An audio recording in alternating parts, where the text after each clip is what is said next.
운수 좋은 날, 현진건.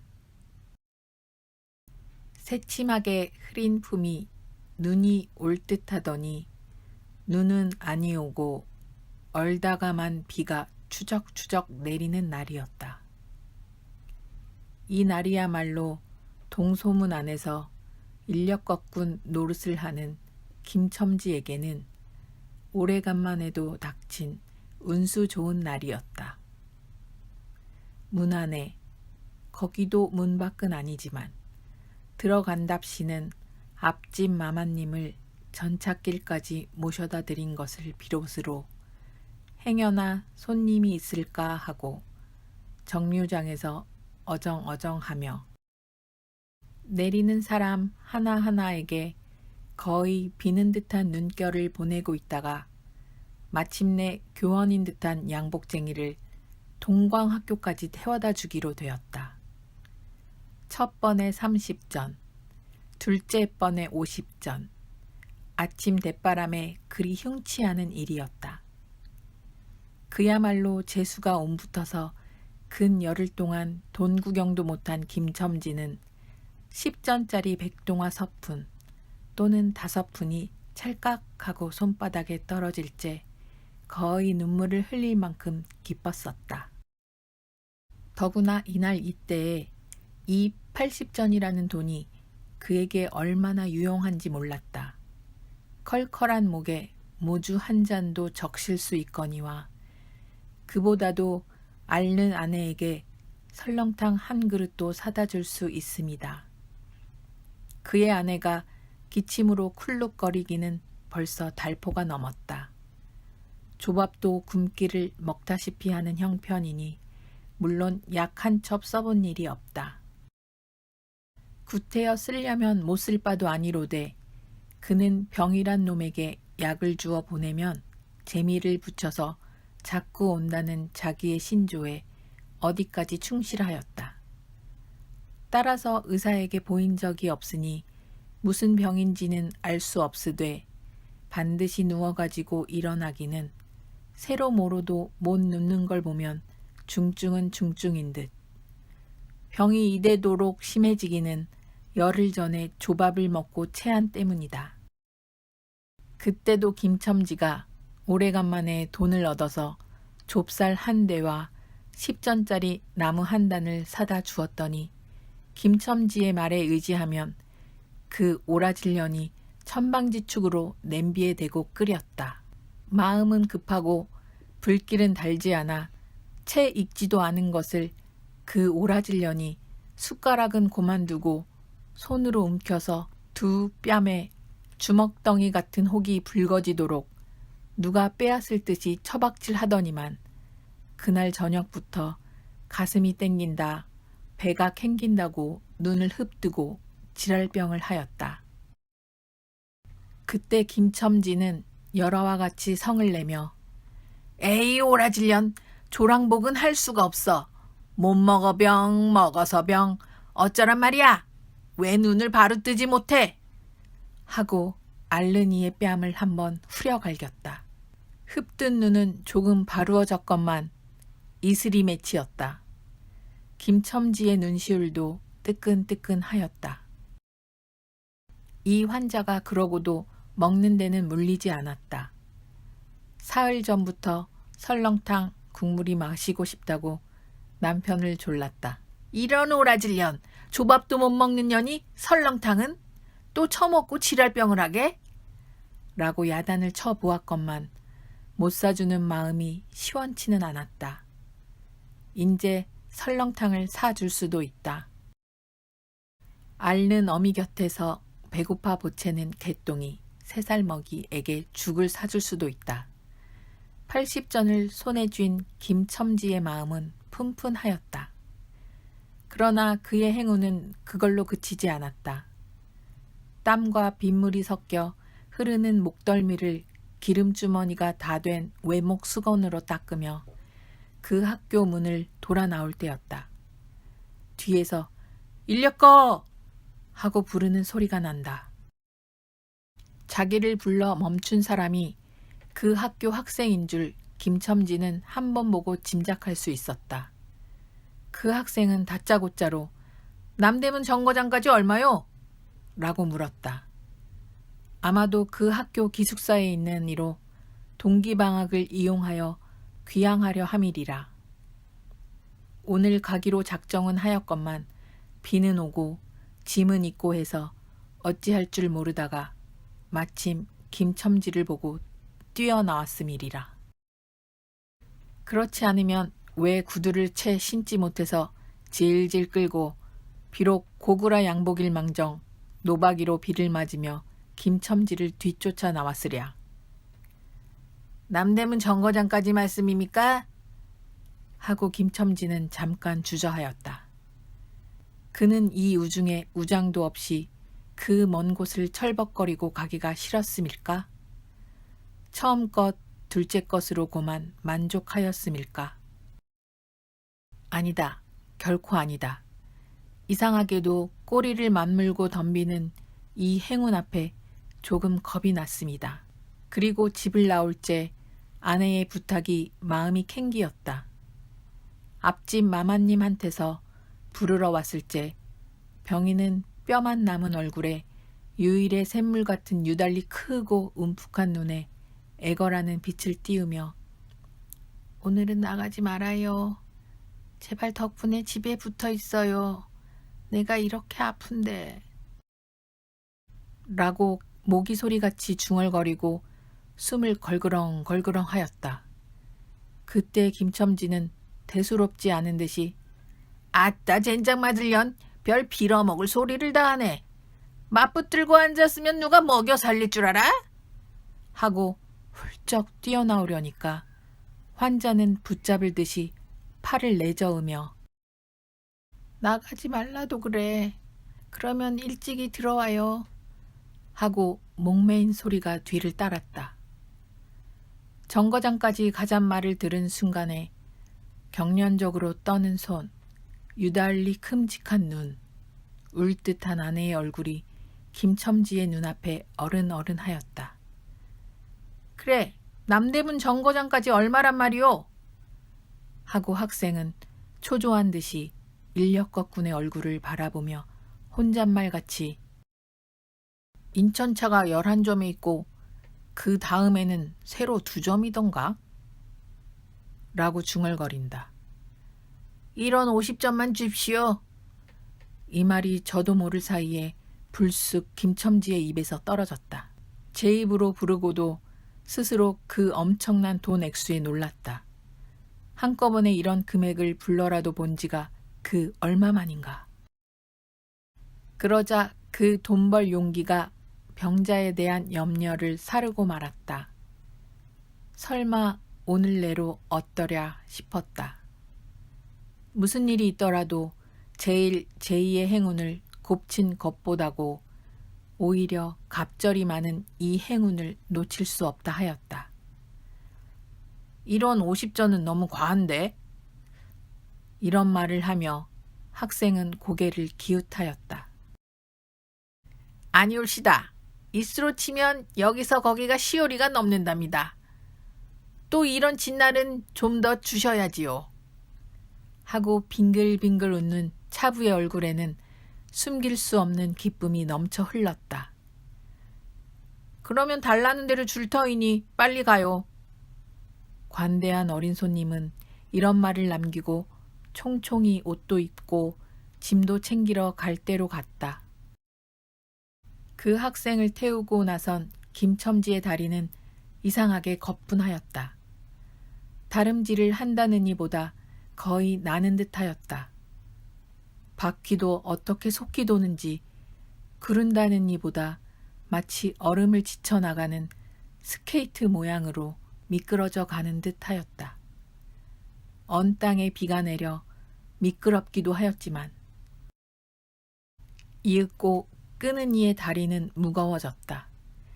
자기 집 가까이 다다른 까닭이다. 새삼스러운 염려가 그의 가슴을 눌렀다. 오늘은 나가지 말아요. 내가 이렇게 아픈데. 이런 말이 잉잉 그의 귀에 울렸다. 그리고 병자의 움쓱 들어간 눈이 원망하는 듯이 자기를 노리는 듯하였다. 그러자 엉엉 하고 우는 개똥이의 곡성을 들은 듯 싶다. 딸꾹 딸꾹 하고 숨 모으는 소리도 나는 듯 싶다. 왜 이리우? 기차 놓치겠구먼? 하고 탄 이의 초조한 부르짖음이 간신히 그의 귀에 들어왔다. 언뜻 깨달으니 김첨지는 인력거를 쥔 채 길 한복판에 엉거주춤 멈춰 있지 않은가? 예 하고 김첨지는 또다시 다름질하였다. 집이 차차 멀어갈수록 김첨지의 걸음에는 다시금 신이 나기 시작하였다. 다리를 제게 놀려야만 쉴 새 없이 자기의 머리에 떠오르는 모든 근심과 걱정을 잊을 듯이. 정거장까지 끌어다주고 그 깜짝 놀랄 1원 50전을 정말 제 손에 쥐매 제 말맞다나 심리나 되는 길을 비를 맞아가며 질퍽거리고 온 생각은 아니하고 거저나 얻은 듯이 고마웠다. 졸부나 된 듯이 기뻤다. 제 자식뻘밖에 안 되는 어린 손님에게 몇 번 허리를 굽히며 안녕히 다녀옵시오 라고 깍듯이 재우쳤다. 그러나 빈 인력거를 털털거리며 이 우중에 돌아갈 일이 꿈밖이었다. 노동으로 하여 흐른 땀이 식어지자 굶주린 창자에서 물 흐르는 옷에서 어슬어슬 한기가 솟아나기 비롯하며 이런 50전이란 돈이 얼마나 괜찮고 괴로운 것인 줄 절절히 느끼었다. 정거장을 떠나가는 그의 발길은 힘 하나 없었다. 온몸이 옹성그려지며 당장 그 자리에 엎어져 못 일어날 것 같았다. 젠장 맞을 것. 이 비를 맞으며 빈 인력거를 털털거리고 도라를 간담. 이런 빌어먹을 제 할미를 붙을 비가 왜 남의 상판을 딱딱 때려? 그는 몹시 화증을 내며 누구에게 반항이나 하는 듯이 개걸거렸다. 그럴 즈음에 그의 머리엔 또 새로운 광명이 비쳤나니 그것은 이러고 갈 게 아니라 이 근처를 빙빙 돌며 차 오기를 기다리면 또 손님을 태우게 될는지도 몰라 란 생각이었다. 오늘 운수가 괴상하게도 좋으니까 그런 요행이 또 한 번 없으리라고 누가 보증하랴. 꼬리를 굴리는 행운이 꼭 자기를 기다리고 있다고 내기를 해도 좋을 만한 믿음을 얻게 되었다. 그렇다고 정거장 인력거꾼의 등살이 무서우니 정거장 앞에 섰을 수는 없었다. 그래, 그는 이전에도 여러 번 해본 일이라 바로 정거장 앞 전차 정류장에서 조금 떨어지게 사람 다니는 길과 전찻길 틈에 인력거를 세워놓고 자기는 그 근처를 빙빙 돌며 형세를 관망하기로 하였다. 얼마 만에 기차는 왔다. 수십 명이나 되는 손이 정류장으로 쏟아져 나왔다. 그 중에서 손님을 물색하는 김첨지의 눈엔 양머리에 뒤축 높은 구두를 신고 망토까지 두른 기생 퇴물인 듯 남봉 여학생인 듯한 여편네의 모양이 띄었다. 그는 슬근슬근 그 여자의 곁으로 다가들었다. 아씨, 인력거 아니 타시랍시오? 그 여학생인지 만지가 한참은 매우 때깔을 빼며 입술을 꼭 다문 채 김첨지를 거들떠보지도 않았다. 김첨지는 구걸하는 거지나 무엇같이 연해연방 그의 기색을 살피며 아씨, 정거장 애들보다 아주 싸게 모셔다 드리겠습니다. 댁이 어디신가요? 하고 추근추근하게도 그 여자의 들고 있는 일본식 버들고리 짝에 제 손을 대었다. 왜 이래? 남기치 않게? 소리를 병력같이 지르고는 돌아선다. 김첨지는 어랍시오 하고 물러섰다. 전차는 왔다. 김첨지는 원망스럽게 전차 타는 일을 노리고 있었다. 그러나 그의 예감은 틀리지 않았다. 전차가 빡빡하게 사람을 싣고 움직이기 시작하였을 때 타고 남은 손 하나가 있었다. 굉장하게 큰 가방을 들고 있는 걸 보면 아마 붐비는 차 안에 짐이 크다 하여 차장에게 밀려 내려온 눈치였다. 김첨지는 대어섰다. 인력거를 타시랍시오. 한동안 값으로 승강이를 하다가 60전에 인사동까지 태워다 주기로 하였다.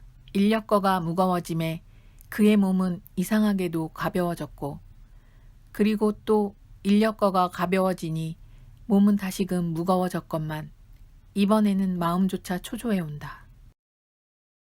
집의 광경이 자꾸 눈앞에 어른거리어 이제 여행을 바랄 여유도 없었다. 나무 등걸이나 무엇 같고 제 것 같지도 않은 다리를 연해 꾸짖으며 질팡갈팡 뛰는 수밖에 없었다. 저놈의 인력거꾼이 저렇게 술이 취해가지고 이 진 땅에 어찌 가노? 라고 길 가는 사람이 걱정을 하리만큼 그의 걸음은 황급하였다. 흐리고 비 오는 하늘은 어둠침침하게 벌써 황혼에 가까운 듯하다. 창경원 앞까지 다다라서야 그는 턱에 닿은 숨을 돌리고 걸음도 늦추잡았다. 한 걸음, 두 걸음, 집이 가까워 갈수록 그의 마음조차 괴상하게 누그러웠다. 그런데 이 누그러움은 안심에서 오는 게 아니요. 자기를 덮친 무서운 불행을 빈틈없이 알게 될 때가 박두한 것을 두리는 마음에서 오는 것이다. 그는 불행에 다닥치기 전 시간을 얼마쯤이라도 느리려고 버르적거렸다. 기적에 가까운 벌이를 하였다는 기쁨을 할 수 있으면 오래 지니고 싶었다. 두리번 사면을 살피었다. 그 모양은 마치 자기 집 곧 불행을 향하고 달아가는 제 다리를 제 힘으로는 도저히 어찌할 수 없으니 누구든지 나를 좀 잡아다고 구해다고 하는 듯하였다. 그럴 즈음에 마침 길가 선술집에서 그의 친구 치삼이가 나온다. 그의 우글우글 살찐 얼굴에 주홍이 덧는 듯 온 턱과 뺨을 시커멓게 구렛나룻이 덮였거늘 노릇탱탱한 얼굴이 바짝 말라서 여기저기 고랑이 패고 수염도 이때야 턱 밑에만 마치 솔잎송이를 거꾸로 붙여놓은 듯한 김첨지의 풍채하고는 기이한 대상을 짓고 있었다. 여보게 김첨지, 자네 문 안 들어갔다 오는 모양일세 그려. 돈 많이 벌었을 테니 한 잔 빨리게. 뚱뚱 보는 말라깽이를 보던 마태 부르짖었다. 그 목소리는 몸집과 딴판으로 연하고 싹싹하였다. 김첨지는 이 친구를 만난 게 어떻게 반가운지 몰랐다. 자기를 살려준 은인이나 무엇같이 고맙기도 하였다. 자네는 벌써 한잔한 모양일세 그려. 자네도 오늘 재미가 좋아 보이. 하고 김첨지는 얼굴을 펴서 웃었다. 아따, 재미 안 좋다고 술 못 먹을랜가. 그런데 여보게, 자네 왼몸이 어째 물독에 빠진 쇠양지 같은가. 어서 이리 들어와 말리게. 선술집은 훈훈하고 뜨뜻하였다. 추어탕을 끓이는 솥뚜껑을 열 적마다 뭉게뭉게 떠오르는 흰김 석쇠에서 뻐지짓 구워지는 너비안이 구이며 제육이며 간이며 콩팥이며 북어며 빈대떡이 너저분하게 늘어놓인 안주탁자. 김첨지는 갑자기 속이 쓰려서 견딜 수 없었다. 마음대로 할 양이면 거기 있는 모든 먹음먹이를 모조리 깡그리 집어삼켜도 시원치 않았다. 하되 배고픈 이는 위선 분량만은 빈대떡 2개를 쪼이기도 하고 추어탕을 한 그릇 청하였다. 줄인 창자는 음식 맛을 보더니 더욱 비어지며 자꾸 드리라 하였다. 순식간에 두부와 밑꿀이 든 국 한 그릇을 그냥 물같이 들이켜고 말았다. 셋째 그릇을 받아 들었을 때 데우던 막걸리 곱빼기 2잔이 더웠다. 치삼이와 같이 마시자 원원이 비었던 속이라 찌르르 하고 창자에 퍼지며 얼굴이 화끈하였다. 눌러 곱빼기 1잔을 또 마셨다. 김첨지의 눈은 벌써 개개에 풀리기 시작하였다. 석쇠에 얹힌 떡 2개를 숭덩숭덩 썰어서 볼을 불룩거리며 또 곱빼기 2잔을 부어라 하였다. 치삼은 의아한 듯이 김첨지를 보며 여보게 또 붓다니 벌써 우리가 넉 잔씩 먹었네. 돈이 40전일세 라고 주의시켰다. 아따 이놈아 40전이 그리 끔찍하냐. 오늘 내가 돈을 막 벌었어. 참 오늘 운수가 좋았느니. 그래 얼마를 벌었단 말인가? 30원을 벌었어 30원을. 이런 젠장 맞을. 술을 왜 안 부어? 괜찮다 괜찮다. 막 먹어도 상관이 없어. 오늘 돈 산더미까지 벌었는데. 이 사람 취했군. 그만두세. 이놈아 그걸 먹고 취할래냐? 어서 더 먹어. 하고는 치삼의 귀를 잡아치며 취한 이는 부르짖었다. 그리고 술을 붓는 15살 됨직한 중대가리에게로 달려들며 이놈 오라질놈 왜 술을 붓지 않어? 라고 야단을 쳤다. 중대가리는 히히 웃고 치삼을 보며 문의하는 듯이 눈짓을 하였다. 주정꾼이 이 눈치를 알아보고 화를 버럭 내며 애미를 붙을 이 오라질 놈들 같으니 이놈 내가 돈이 없을 줄 알고? 하자마자 허리춤을 흠칫흠칫 하더니 1원짜리 한 장을 꺼내어 중대가리 앞에 펄쩍 집어던졌다. 그 사품에 몇 푼 은전이 잘그랑 하며 떨어진다. 여보게 돈 떨어졌네. 왜 돈을 막 끼웠나? 이런 말을 하며 일변 돈을 줍는다. 김첨지는 취한 중에도 돈의 거처를 살피는 듯이 눈을 크게 떠서 땅을 내려다보다가 불시에 제 하는 짓이 너무 더럽다는 듯이 고개를 소스라치자 더욱 성을 내며 바라봐 이 더러운 놈들아. 내가 돈이 없나? 다리 뼈다귀를 꺾어 놓을 놈들 같으니. 하고 치삼에 주어주는 돈을 받아 이 원수의 돈, 이 육시를 할 돈 하면서 풀매질을 친다. 벽에 맞아 떨어진 돈은 다시 술 끓이는 양푼에 떨어지며 정당한 매를 맞는다는 듯이 쨍 하고 울었다. 곱빼기 2잔은 또 부어질 겨를도 없이 말려가고 말았다.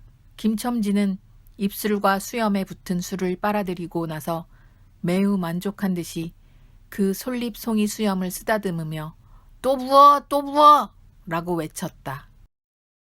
또 한 잔 먹고 나서 김첨지는 치삼의 어깨를 치며 문득 껄껄 웃는다. 그 웃음소리가 어떻게 컸던지 술집에 있는 이의 눈은 모두 김첨지에게로 몰리었다. 웃는 이는 더욱 웃으며 여보게 치삼이 내 우스운 이야기 하나 할까?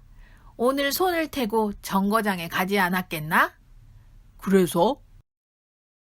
갔다가 그저 오기가 안 됐대 그려.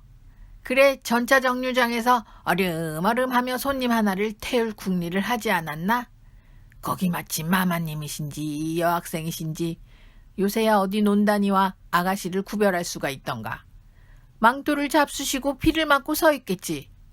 슬근슬근 가까이 가서 인력껏 하시랍시오 하고 손가방을 받으려니까 내 손을 탁 뿌리치고 획 돌아서더니만 왜 남을 이렇게 귀찮게 구려? 그 소리야말로 꾀꼬리 소리지. 김첨지는 교묘하게도 정말 꾀꼬리 같은 소리를 내었다. 모든 사람은 일시에 웃었다. 빌어먹을 깍쟁이 같은 년. 누가 저를 어쩌나? 왜 남을 귀찮게 굴어? 아이고 소리가 처신도 없지. 웃음소리들은 높아졌다.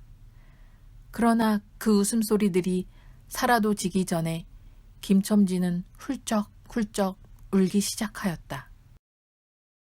치삼은 어이없이 주정뱅이를 바라보며 금방 웃고 지랄을 하더니 우는 건 또 무슨 일인가? 김첨지는 연에 코를 들이마시며 우리 마누라가 죽었다네. 뭐? 마누라가 죽다니? 언제? 이놈아, 언제는 오늘이지. 애끼 미친놈, 거짓말 마라. 거짓말은 왜? 참말로 죽었어, 참말로. 마누라 시체를 집에 뻗을쳐놓고 내가 술을 먹다니 내가 죽일 놈이야, 죽일 놈이야 하고 김첨지는 엉엉 소리를 내어 운다. 치삼은 흥이 조금 깨어지는 얼굴로 원 이 사람이 참말을 하나 거짓말을 하나, 그러면 집으로 가세 가! 하고 은은이의 팔을 잡아당기었다. 치삼의 끄는 손을 뿌리치더니 김첨지는 눈물이 글썽글썽한 눈으로 싱그레 웃는다. 죽기는 누가 죽어? 하고 득이가 양양. 죽기는 왜 죽어? 생떼같이 살아만 있단다. 그 오라질년이 밥을 죽이지. 인제 나한테 속았다. 하고 어린애 모양으로 손뼉을 치며 웃는다. 이 사람이 정말 미쳤단 말인가? 나도 아주 먼 내가 앓는단 말은 들었는데 하고 치삼이도 어느 불안을 느끼는 듯이 김첨지에게 또 돌아가라고 권하였다. 안 죽었어, 안 죽었대도 그래. 김첨지는 화증을 내며 확신 있게 소리를 질렀으되 그 소리엔 안 죽을 것을 믿으려고 애쓰는 가락이 있었다. 기어이 1원어치를 채워서 곱빼기 한 잔씩 더 먹고 나왔다. 구준비는 의연히 추적추적 내린다. 김첨지는 취중에도 설렁탕을 사가지고 집에 다다랐다. 집이라 해도 물론 셋집이요. 또 집 전체를 세든 게 아니라 안과 뚝 떨어진 행랑방 한 간을 빌려든 것인데 물을 길어대고 한 달에 1원씩 내는 터이다. 만일 김첨지가 주기를 띄지 않았던들 한 발을 대문에 들여놓았을째 그곳을 지배하는 무시무시한 정적, 폭풍우가 지나간 뒤에 바다 같은 정적이 다리가 떨렸으리라. 쿨룩거리는 기침소리도 들을 수 없다. 그르렁거리는 숨소리조차 들을 수 없다. 다만 이 무덤 같은 침묵을 깨트린다는 이보다 한층 더 침묵을 깊게 하고 불길하게 하는 빡빡 하는 그윽한 소리, 어린애의 젖바는 소리가 날 뿐이다. 만일 청각이 예민한 이 같으면 그 빡빡 소리는 빨따름이요. 꿀떡꿀떡 하고 전 넘어가는 소리가 없으니 빈젖을 빤다는 것도 짐작할는지 모르리라. 혹은 김첨지도 이 불길한 침묵을 짐작했는지도 모른다. 그렇지 않으면 대문에 들어서자마자 전에 없이 이 난장 맞을년, 남편이 들어오는데 나와보지도 않아 이 오라질년 이라고 고함을 친 게 수상하다. 이 고함이야말로 제 몸을 엄습해오는 무시무시한 증을 쫓아버리려는 허장성세인 까닭이다. 하여간 김첨지는 방문을 왈칵 열었다. 구역을 나게 하는 축이, 떨어진 삿자리 밑에서 나온 먼지내 빨지 않은 귀저귀에서 나는 똥내와 오줌내, 가지각색 때가 켜켜이 앉은 옷내, 병인의 땀 썩은 내가 섞인 추기가 무딘 김첨지의 코를 찔렀다. 방 안에 들어서며 설렁탕을 한 구석에 놓을 사이도 없이 주정꾼은 목청을 있는 대로 다 내어 호통을 쳤다. 이런 오라질년 주야장천 누워만 있으면 제일이야? 남편이 와도 일어나지를 못해. 라는 소리와 함께 발길로 누은이의 다리를 몹시 찼다. 그러나 발길에 채이는 건 사람의 살이 아니고 나무 등걸과 같은 느낌이 있었다. 이때 빽빽 소리가 응아 소리로 변하였다. 개똥이가 물었던 젖을 빼어놓고 운다. 운데도 온 얼굴을 찡그려 붙여서 운다는 표정을 할 뿐이다. 응아 소리도 입에서 나는 게 아니고 마치 뱃속에서 나는 듯하였다. 울다가 목도 잠겼고 또 울 기운조차 시진한 것 같다. 발로 차도 그 보람이 없는 걸 보자 남편은 아내의 머리맡으로 달려들어 그야말로 까치집 같은 환자의 머리를 꺼들어 흔들며 이년아, 말을 해, 말을. 입이 붙었어? 이 오라질 년. 응, 이것 봐. 아무 말이 없네. 이년아, 죽었단 말이냐? 왜 말이 없어? 응, 또 대답이 없네. 정말 죽었나 봐. 이러다가 눈 위에 흰 창을 덮은 위로 치뜬 눈을 알아보자마자 이 눈깔, 이 눈깔, 왜 나를 바라보지 못하고 천장만 보느냐, 응? 하는 말끝엔 목이 메었다. 그러자 산 사람의 눈에서 떨어진 닭의똥 같은 눈물이 죽은 이의 뻣뻣한 얼굴을 어룽어룽 적시었다. 문득 김첨지는 미친 듯이 제 얼굴을 죽은 이의 얼굴에 한 대 비비대며 중얼거렸다. 설렁탕을 사다 놓았는데 왜 먹지를 못하니? 왜 먹지를 못하니? 괴상하게도 오늘은 운수가 좋더니만